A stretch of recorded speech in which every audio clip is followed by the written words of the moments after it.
뉴스 속 깊숙한 이야기를 들어보는 인터뷰 시간입니다. 더불어민주당 이재명 대표의 단식이 오늘로써 8일째 접어듭니다. 이념의 늪에서 민생을 구하겠다. 이념 대 민생이라는 구도를 세우고 대여투쟁을 이어가고 있는데요. 한편 여당인 국민의힘에서는 이 대선 공작 사건을 수사로 규명하겠다. 이렇게 나섰습니다. 각 당의 입장을 들어보죠. 먼저 국민의힘입니다. 이양수 원내 수석 부대표 전화로 연결되어 있습니다. 의원님 안녕하세요. 네, 안녕하세요. 이양수입니다. 자, 이재명 대표가 어제 김어준 씨가 진행하는 유튜브 방송에 출연해서 했던 말들이 좀 보도가 되고 있는데, 일단 이런 얘기를 했어요. 국리민복에 반하는 행위를 하면 끌어내리는 게 민주주의다. 이렇게 발언했습니다. 이 발언 어떻게 들으셨습니까? 글쎄요, 국리민복에 반하는 행위를 하면 끌어내리는 게 민주주의다. 요 워딩 자체는 맞습니다만 지금 현 상황하고는 전혀 안 맞는 말이고요. 예. 제 귀에는 그저 수단과 방법을 가리지 않고 버텨야 한다. 그런 의지의 표현으로밖에는 안 들려요. 아, 그래요? 예. 이 대표는 사실 야당 대표이기도 하지만 예. 그 전에 이미 부정부패 사건의 핵심 피고인이잖아요. 예. 이제 이런 상황에서 본인에 대한 검찰의 칼날이 계속해서 더 강화되니까 네.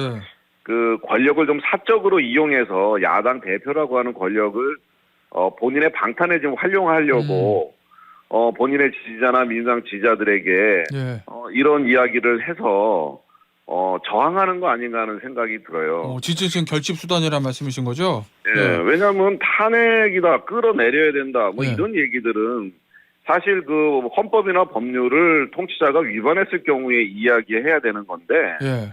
현재 헌법이나 법률을 위반한 게 없는데도 이런 얘기를 하기 때문에 예. 이거는 지난 대선의 결과를 부정하고 대선 불복 다름이 아니고 예. 본인의 지지층들을 결집해서 이 위기를 어떻게든지 빠져나가 보겠다라고 하는 정략적 행위가 아닌가.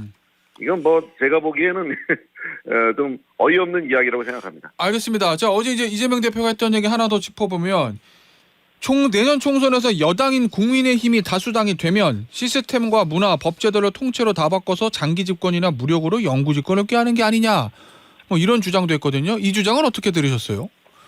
그거 지금 민주당이 지난 5년 동안 문재인 정권 때 했었던 것이고. 아, 그래요? 예. 그리고 지금도 다수의 국회 의석으로 그 기득권을 계속 유지하려고 노력하고 있는 거죠. 본인 얘기들을 다른 당에다 얘기하시면 안 된다고 생각하고요. 예. 시스템, 문화, 법제도 이런 것들을 한번 이게 탄핵이라는 걸 통해서 민주당이 적폐 세력으로 해서 상대방을 완전히 궁지에 몰아놓고 어떻게 보면 철퇴를 가하면서 본인들의 세상을 만들었거든요.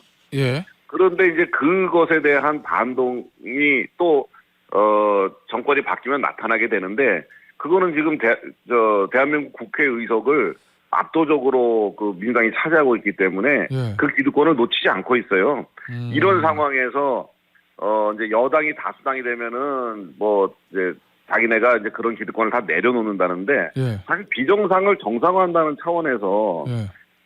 민주당한테 여러 가지 헤게모니가 가 있고 본인들한테 유리한 상황으로 만들어 있는 제도와 시스템을 정상화로 하는 것은 사실 중요한 일이고, 근데 그것을 너무 과도해서 이재명 대표가 얘기하는 것만큼 장기 집권하고 영구 집권을 꾀한다 이렇게 얘기하는 것은 이거는 우리가 개발도상국도 아니고 도저히 납득하기 어려운 말씀이다. 이렇게 알겠습니다. 생각이 듭니다. 자, 이제 이재명 대표가 어제 한 얘기들 보면 또 최근에 또 한 얘기기도 한데 이런 취지의 얘기들을 하잖아요.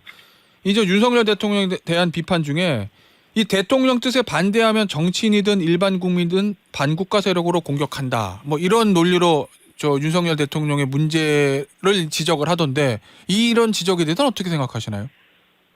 지금이 절대 왕정 시대도 아니고요. 네. 그리고 대통령을 조롱하고 비하하고 이런 일들이 비일비재하게 벌어지는 상황에서 대통령이 엄청난 권력을 행사해서 일반 정치인들이나 국민을 반국가 세력으로 만드는 것은 사실이 아니고 네. 지금 그 민주당이라든가 아니면 사회 일각에서 상당히 좀 이념적으로 자유민주 체제를 부정하고 이런 세력에 대해서 이제 그 이야기를 하는 거죠. 네. 알겠습니다. 제가 보기에는 오히려 지금 뭐 민주당이 오히려 혁신위 같은 경우도 되게 파행되고 있고 예. 뜬금포 단식을 통해 가지고 당내 갈등 부추기고 공당을 완전 사당화하고 이런 분들이 오히려 더 문제가 되는 거 아닌가 하는 생각이 듭니다. 알겠습니다.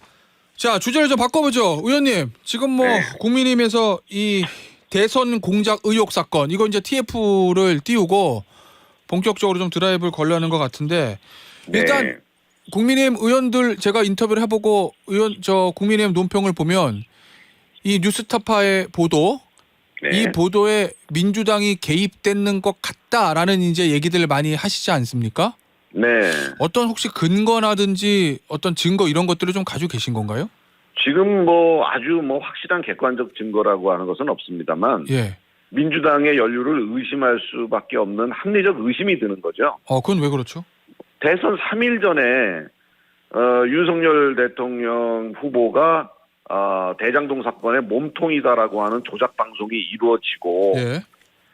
그 허위 사실에 대한 거를 친민주당 성향의 기자들이 그대로 받아 써서 그거를 기사화하고요. 예.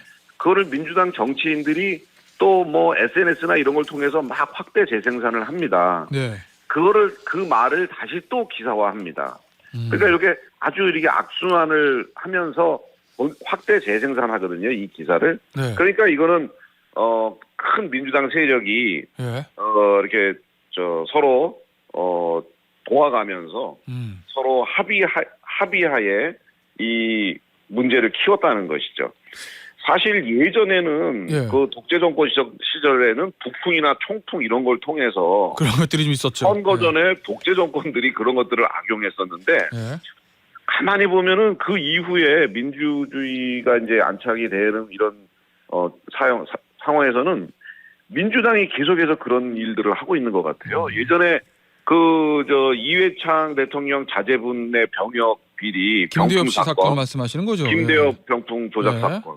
예. 그 서른 의원이 또 거기에 개입돼 있고 그랬었죠. 예. 그럼 민주당에서 그 조작을 했었죠. 그다음에 서른 의원은 그게 아니고 아마 기안건설 20만 달러 수수료이죠. 그렇군요. 예, 그렇습니다. 그리고 드루킹 예. 그 여론 조작 댓글 조작 사건. 근데 이번에 이제 이것도 그 두 가지와 굉장히 유사하게 지금 돌아갔다는 거죠. 그래서 어떻게 대선 3일 전에 그런 조작 방송이 나오고 그리고 돈이 거액이 그 신학님 전 언론노조위원장한테 김만배로부터 가고 예. 그리고 나서 신학님 언론노조위원장이 그런 작업을 하고 그렇기 때문에 이거는 이 조작 방송의 최대의 수혜자는 누구냐? 뭐 신학님 노조위원장이냐, 김만배 씨냐? 아닙니다.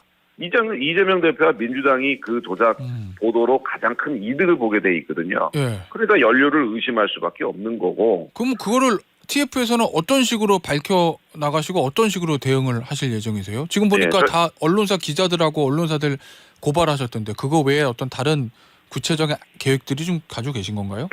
지금 저희가 TF를 별도로 만든 것은 아니고 기존에 이제 미디어 정책 미디어 정책 조정 특위라는 게 있는데 기존 특위요. 예.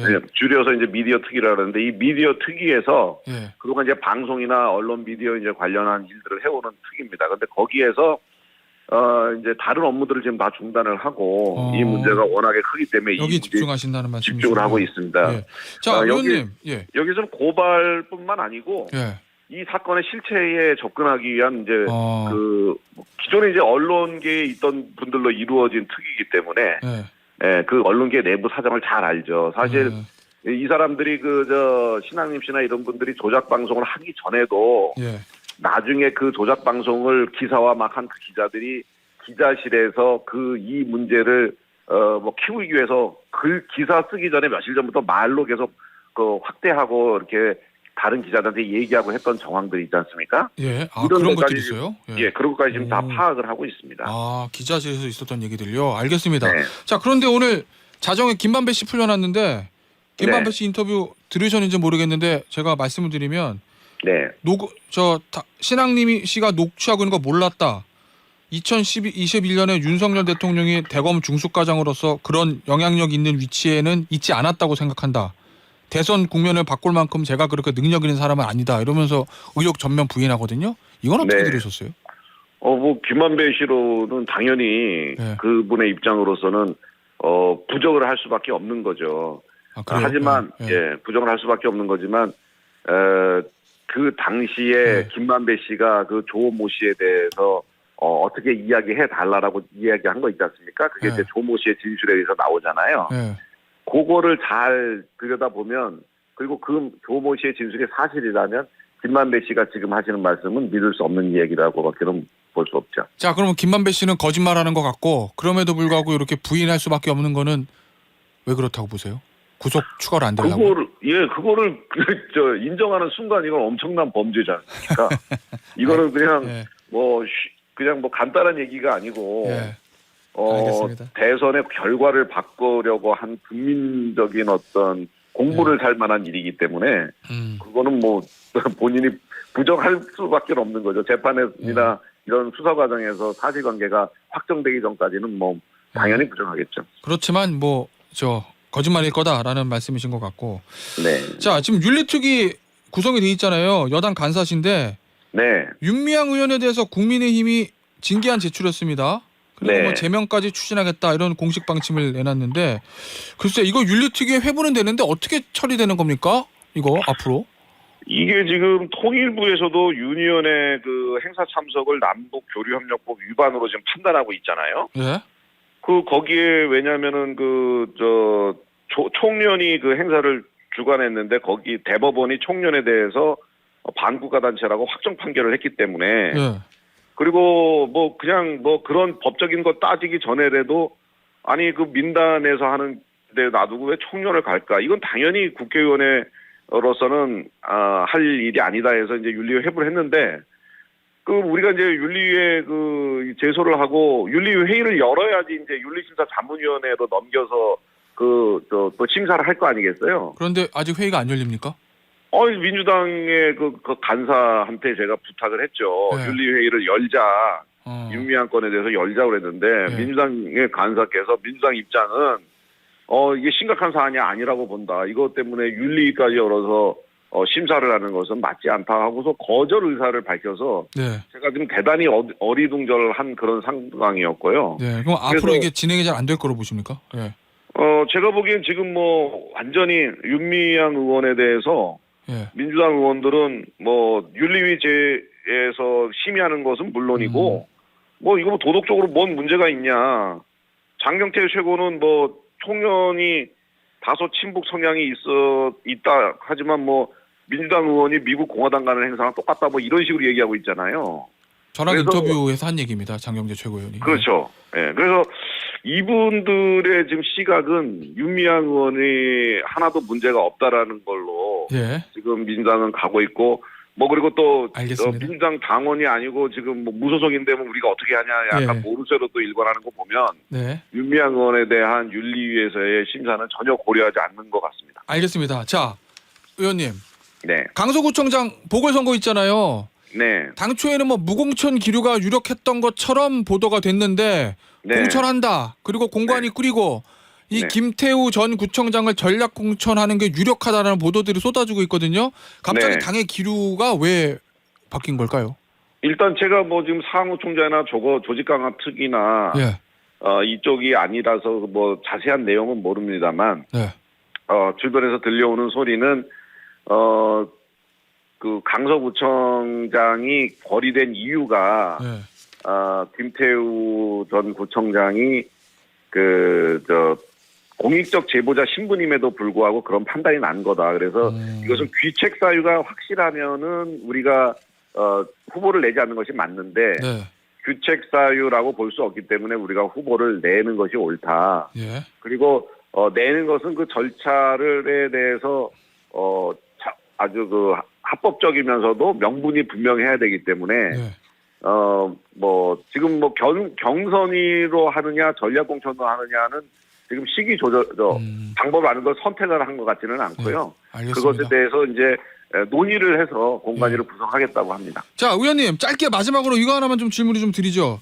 네. 이 인터넷 매체 더 탐사가 이 강승규 시민사회 수석 전화 통화 녹음을 공개를 했는데 이게 이미 다른 언론에서도 보도가 됐지만 이게 MBC 예전에 바이든 날리면 그 문제가 일어났을 네. 때 MBC 앞에서 저 보수 유튜버들이 시위를 하도록 부추기는 내용 이게 담겼거든요. 네. 민주당에서는 야 이거 관제 시위를 조장하는 거 아니야? 이렇게 얘기하던데 어떻습니까? 이 부분은? 글쎄 제 생각에는 예. 그 통화 내용을 쭉 다 들어보면은 네. 이제 그 유튜버 그분이 먼저 전화를 하잖아요. 네. 그리고 이제 그분이 전화해서 이제 얘기하다 보면 아유 그러면 좀 모여가지고 좀 뭐 좀 해보세요. 뭐 그냥 이런 식으로 얘기한 거라서 예.